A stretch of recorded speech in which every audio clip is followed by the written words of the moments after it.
Israeli supreme court ने देश से गद्दारी करने वाले लोगों के खिलाफ एक कड़क फैसला दिया है।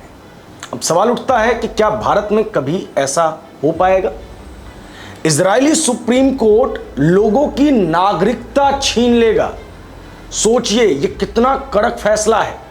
अगर ऐसा फैसला भारत में लागू हो जाए तो पीएफआई, सरतन से जुदा गैंग, अलगाववादी गैंग, आतंकवादी गैंग की नींद उड़ जाएगी।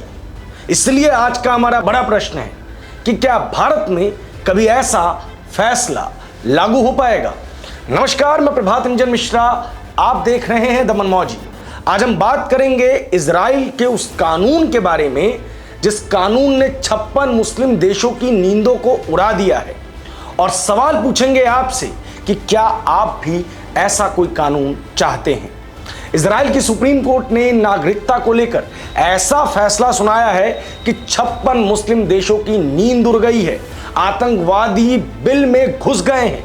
मुस्लिम संगठन भले ही इसका पुरजोर विरोध कर रहे हो, लेकिन उनसे कुछ हो नहीं पा रहा। ओआईसी मौन बैठा है। मुस्लिम वर्ल्ड का शेर कहा जाने वाला अरब और शेर की पोशाक पहनने वाला तुर्की इस बात से परेशान है कि अगर ऐसा कोई कानून भारत ने लागू कर दिया तो। और इसकी संभावनाएं क्यों हैं? क्योंकि अभी कुछ दिनों पहले ही इजराइल में योगी का बुलडोजर फॉर्मूला इस्तेमाल किया गया था। तो क्या योगी इजराइल का ये फॉर्मूला इस्तेमाल करके ओवैसी की, पीएफआई की, सरतन से जुदा गैंग की नींद हराम कर देंगे? क्या है ये कानून? सबसे पहले इसके बारे में जानते हैं। इजराइल में नागरिकता को लेकर सुप्रीम कोर्ट ने एक महत्वपूर्ण फैसला सुनाया है। इजराइल की सुप्रीम कोर्ट ने वर्ष 2008 के नागरिकता कानून को सही ठहराया है। यह कानून कहता है कि अगर कोई व्यक्ति देश विरोधी गतिविधियों में शामिल होता है, आतंकवादी गतिविधियों में शामिल होता है या देश की जासूसी करने का दोषी पाया जाता है तो उसकी नागरिकता छीनी जा सकती है। जी हाँ, वो उस देश का यानी कि इजराइल का नागरिक नहीं होगा, यानी कि उसकी नागरिकता वापस लेने का सरकार को पूरा अधिकार है। और अगर व्यक्ति बाहरी हुआ तब उसे इजराइल से तरी पार कर दिया जाएगा। लेकिन वो अगर इजरायली नागरिक हुआ तो इस स्थिति में उस व्यक्ति की नागरिकता को रद्द किया जाएगा, उसका मतदान अधिकार छीना जाएगा, लेकिन उसको देश में रहने की इजाजत होगी।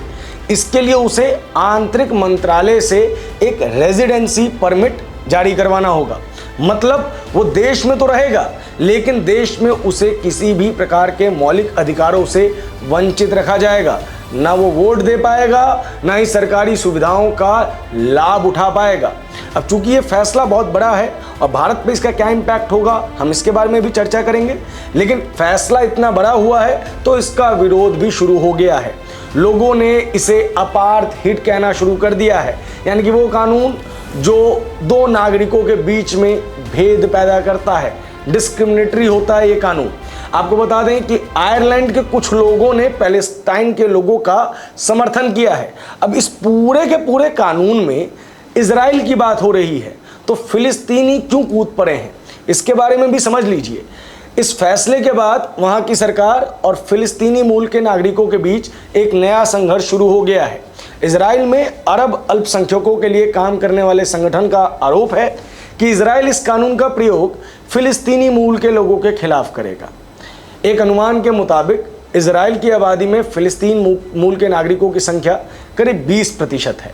आरोप लगाए जा रहे हैं कि सुप्रीम कोर्ट के इस फैसले से इजराइल सरकार को फिलिस्तीनी मूल के नागरिकों का दमन करने के लिए फ्री हैंड मिल जाएगा।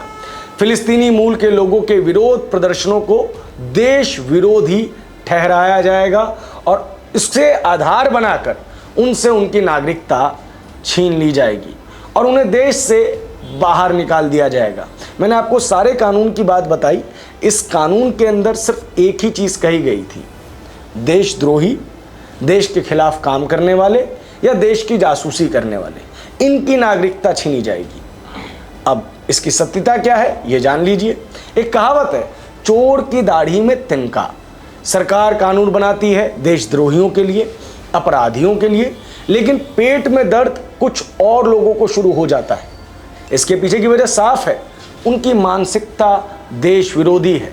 और ऐसा नहीं है कि सरकार फिलिस्तीन या मुस्लिम विरोधी है।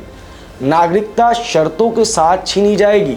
सुप्रीम कोर्ट ने, इजरायली सुप्रीम कोर्ट ने साफ कहा है कि देश विरोध का अर्थ ये ना हो कि पुलिस के खिलाफ हर पत्थर फेंकने वाले को देश विरोधी मानकर उसकी नागरिकता छीन ली जाए। इजराइल और भारत दोनों की तुलना करते हैं तो पता चलता है कि सीमा पर और मुल्क के भीतर दोनों की समस्याएं लगभग एक जैसी है। अब बड़ा प्रश्न ये है कि इजराइल ने तो ये कानून बना दिया, लेकिन क्या भारत कभी ऐसा कानून बना पाएगा? और अगर ये कानून बन गया तो क्या भारत में कभी ऐसा कानून लागू हो पाएगा? सोचिए कि जो लोग देश में शांति से रहते हैं और जो लोग देश में अशांति फैलाते हैं, दोनों को क्या समान अधिकार मिलने चाहिए? एक व्यक्ति देशभक्त है, टैक्स पे करता है, सभी कानूनों का पालन करता है, और एक व्यक्ति अपराधी है, देश विरोधी गतिविधियों में संलिप्त है, और दोनों के मौलिक अधिकार एक जैसे हैं। क्या इजराइल का ये फैसला देश हित में है? और क्या ऐसा फैसला भारत कभी कर पाएगा?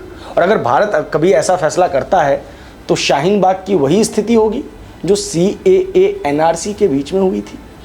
ये सोचिए कि एक व्यक्ति जो देश से गद्दारी करता है, आतंकवाद बढ़ाता है, दुश्मन देशों का साथ देता है, बलात्कार करता है, क्या वो नागरिक कहलाने के लायक है? क्या उसे वो सभी अधिकार मिलने चाहिए जो एक देशभक्त को मिलते हैं? या मैं कहूं देशभक्त हटाइए, वो नागरिक जो सरकार के सभी कानूनों का पालन करता है, क्या वो और एक देश विरोधी दोनों बराबर हैं? और अगर नहीं हैं तो दोनों को मिलने वाले अधिकार एक जैसे क्यों? क्या देश विरोधियों को देश से बाहर निकाल देना चाहिए या फिर उसे सभी सरकारी सुविधाओं से वंचित कर देना चाहिए? यह प्रश्न आज इसलिए महत्वपूर्ण है क्योंकि इस देश के अंदर अफजल गुरु और कसाब ने खूब बिरयानी खाई है। क्योंकि लॉ के सामने सभी लोग एक जैसे हैं, इसलिए यह बात बिल्कुल सत्य है कि ऐसा होना चाहिए। लेकिन जब वो अपराधी साबित हो गए तो भी उनके समर्थक भारत में हैं। अफजल हम शर्मिंदा हैं, तेरे कातिल जिंदा हैं, ऐसे नारे लगाने वाले लोग हिंदुस्तान में अभी भी रह रहे हैं। अब सवाल उठता है कि ऐसा कोई कानून लोकतांत्रिक है या नहीं, क्योंकि इजराइल के लिए एक छवि पूरी दुनिया में बना दी जाती है कि ये कंट्री फासिस्ट है, ये फिलिस्तीनियों के खिलाफ बहुत कार्य करती है, अत्याचार करती है। और जब CAA NRC लागू हुआ था तो इजराइल और भारत की तुलना की गई थी, क्योंकि इजराइल में धर्म के नाम पर नागरिकता दी जाती है और कहा गया कि दुनिया का एक और मुल्क ऐसा हो गया, यानी कि हिंदुस्तान। ऐसे लोगों को वो 56 मुस्लिम देश नजर नहीं आए। फिलहाल इसके लोकतांत्रिक पहलू पर बात करते हैं। दुनिया का सबसे अच्छा कहे जाने वाला लोकतंत्र यानी कि अमेरिका किसी बाहरी व्यक्ति की नागरिकता किसी प्रतिबंधित संगठन से जुड़े होने पर छीन सकता है। अमेरिका में किसी भी तरह के अपराध में व्यक्ति कैद में है तो उससे उसके मतदान के अधिकार छीन लिए जाते हैं। फ्रांस, ग्रीस, रोमानिया समेत 14 यूरोपीय देशों में देशद्रोह में दोषी पाने पर नागरिकता वापस लेने का प्रावधान है। और नीदरलैंड में जो सरकार है वो बिना किसी सूचना के नागरिकता खत्म कर सकती है।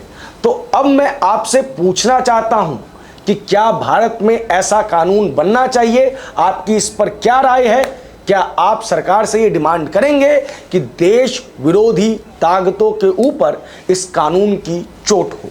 इस खबर पर आपकी जो भी प्रतिक्रिया है कमेंट बॉक्स में जरूर बताएं। ऐसे ही खबरें लेकर मनमौजी लगातार आप तक आता रहेगा। अपना प्यार हम पर यूं ही बरसाते रहें। धन्यवाद।